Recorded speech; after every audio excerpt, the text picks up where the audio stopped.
Tu veux bachoter en maths? Cherche pas plus loin, c'est ici. Je te propose de voir avec moi la correction du sujet 0, session 2021, du bac général. Pour obtenir l'énoncé de ce sujet, rends-toi dans le descriptif de cette vidéo, j'y ai mis un lien sur lequel tu pourras télécharger le sujet complet de cette épreuve. Exercice 1, commun à tous les candidats. Il est sur 5 points. Il faudrait lui consacrer environ 1 heure. Cet exercice est un questionnaire à choix multiples, et pour chacune des questions suivantes, une seule des 4 réponses proposées est exacte.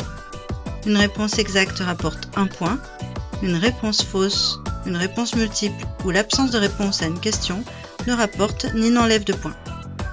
Pour répondre, indiquez sur la copie le numéro de la question et la lettre de la réponse choisie. Aucune justification n'est demandée. Ceci dit, pour parfaire ton bachotage, je vais t'expliquer dans le détail quelles sont les bonnes réponses, pourquoi les mauvaises le sont, etc.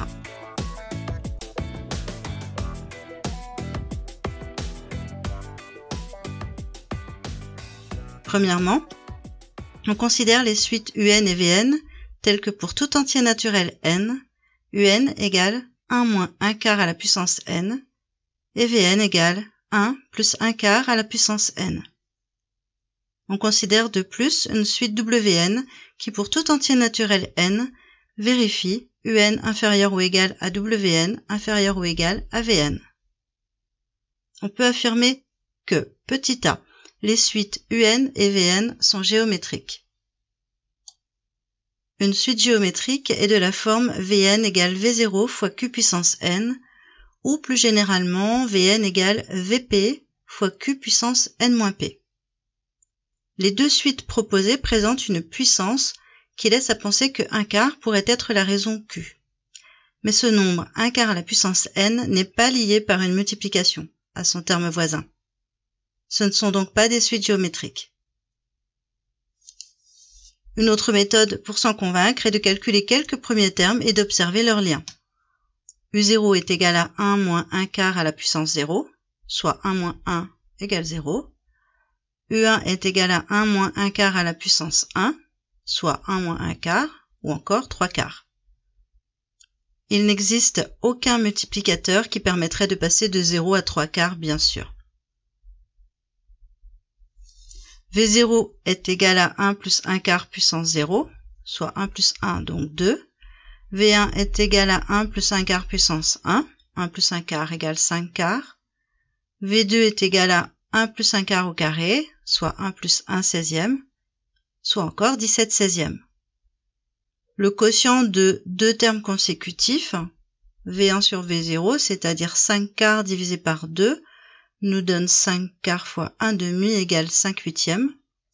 Et le quotient de V2 divisé par V1, soit 17 16e divisé par 5 quarts, qui est égal à 17 16e fois 4 cinquièmes, nous renvoie la réponse de 17 sur 20. Ces deux nombres 5 huitièmes et 17 vingtièmes ne sont pas égaux. Ce n'est pas le même nombre qui permet de passer d'un terme à son suivant. Les suites ne sont donc pas géométriques. Petit b, on peut affirmer que la suite Wn converge vers 1. Wn est encadré par deux suites. La limite de 1 quart à la puissance n quand n tend vers plus l'infini est égale à 0, car 1 quart est compris entre moins 1 et 1. Limite de 1 moins 1 quart puissance n quand n tend vers plus l'infini est égale à 1. Limite de 1 plus 1 quart puissance n quand n tend vers plus l'infini est égale à 1. D'après le théorème des gendarmes, et en supposant que U et V soient des gendarmes et W le voleur, si les gendarmes vont à la gendarmerie, alors le voleur va à la gendarmerie. Par conséquent, la limite de Wn quand n tend vers plus l'infini est égale à 1. Petit c, on peut affirmer que la suite UN est minorée par 1. 1 quart à la puissance n est positif. Puisque c'est une répétition de multiplication par 1 quart, aucun nombre négatif n'apparaîtra. Moins 1 quart à la puissance n est donc un nombre négatif. J'ajoute 1. 1 moins 1 quart puissance n est donc inférieur à 1. cette suite UN a tous ces termes, tous plus petits que 1. UN est majoré par 1 et non pas minoré. Petit d, on peut affirmer que la suite WN est croissante. Il n'y a ici aucune expression définissant WN. Il est impossible de déterminer son sens de variation. Il est impossible de valider cette affirmation. Deuxième question. On considère la fonction f définie sur R par f de x égale x exponentielle de x au carré. On s'intéresse ici à retrouver la fonction dérivée de f définie sur R. F de x est égal à x exponentielle de x au carré et de la forme u fois v, avec u égale x, donc u' égale 1, et v égale exponentielle de x au carré, donc v' égale 2x exponentielle de x au carré. F' de x, sa dérivée, est de la forme u'v plus v'u, soit f' de x égale 1 fois exponentielle de x au carré plus 2x exponentielle de x au carré fois x. La factorisation par exponentielle de x au carré donne f' de x égale exponentielle de x au carré facteur de 1 plus 2x au carré. C'est la réponse C.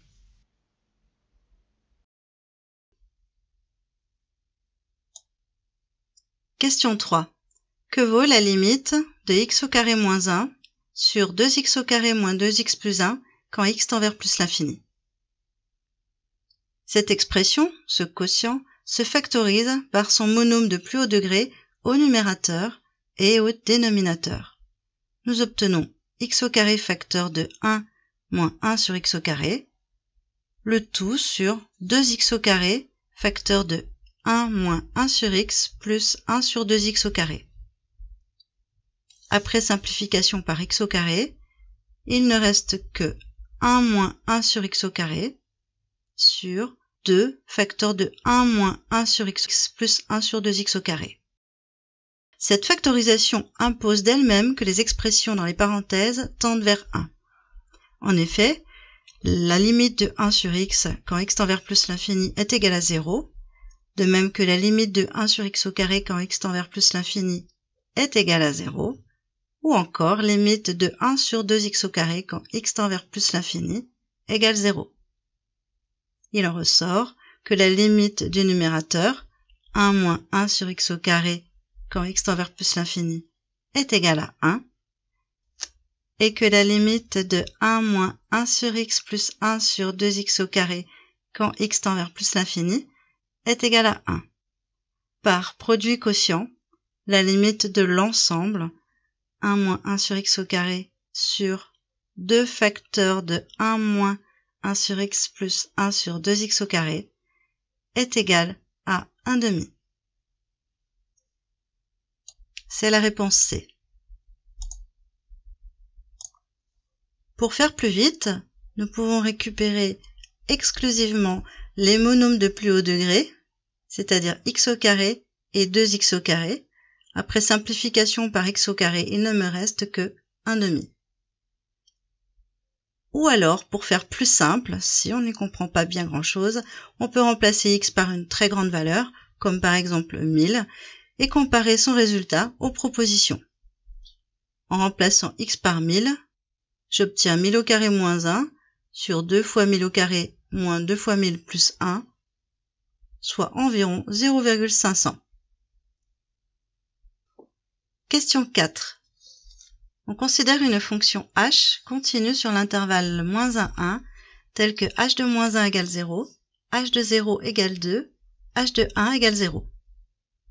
Je conseille ici de placer ces 3 points connus, donc de coordonnées -1, 0, 0, 2 et 1, 0, tout en laissant assez d'espace et d'imagination entre chaque point pour y représenter toute une foultitude de cas particuliers. On nous propose, petit a, d'affirmer que la fonction h est croissante sur l'intervalle -1, 0. Il est sûr et certain que le plus court chemin qui va relier ces deux points, c'est une droite qui effectivement sera croissante. On peut tout aussi bien imaginer une courbe qui commence par être décroissante, puis croissante. La proposition A est fausse. On peut affirmer, petit b, que la fonction h est positive sur l'intervalle -1, 1. Comme sur l'exemple que je viens de donner, elle peut être négative. Nous rejetons cette proposition. Proposition C, on peut affirmer qu'il existe au moins un nombre réel a dans l'intervalle 0, 1, tel que h de a égale 1. La fonction h est continue sur 0, 1, h de 0 égale 2 et h de 1 égale 0. 1 appartient bien à cet intervalle. D'après le théorème des valeurs intermédiaires, il existe au moins une valeur pour laquelle h de x est égal à 1. C'est vrai.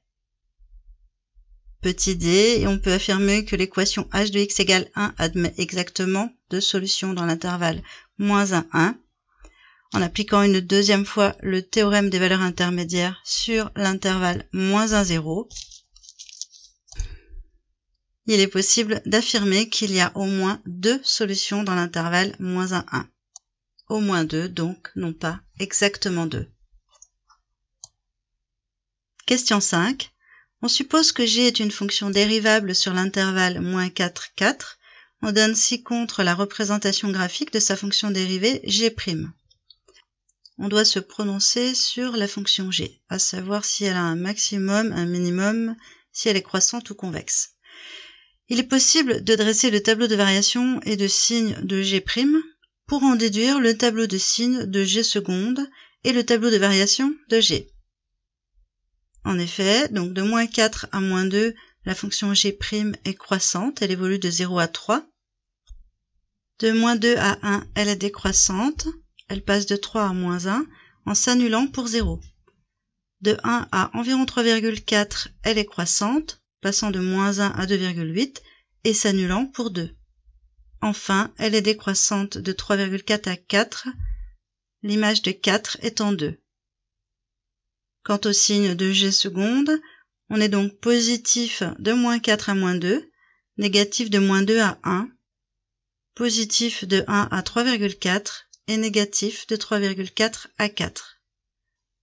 Par ailleurs, pour toutes les zones, tous les intervalles où la dérivée g' est positive, nous avons une fonction g croissante, ce qui arrive de -4 à 0, puis de 2 à 4.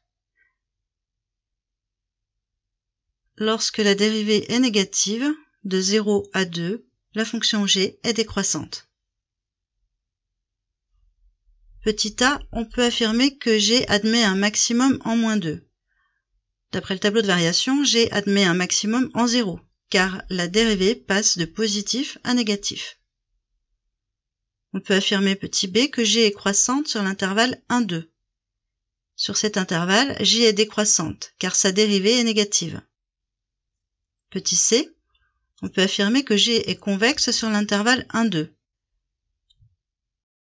La dérivée seconde est positive sur l'intervalle 1, 2, car la dérivée première est croissante. La fonction g est bien convexe. Petit d, g admet un minimum en 0, g admet un maximum en 0, comme dit et expliqué précédemment dans le petit a.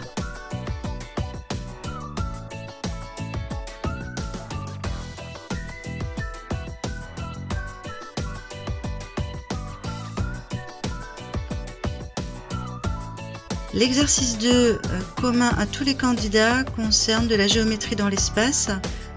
Je te laisse télécharger l'exercice 2 toujours en bas dans le descriptif de cette vidéo.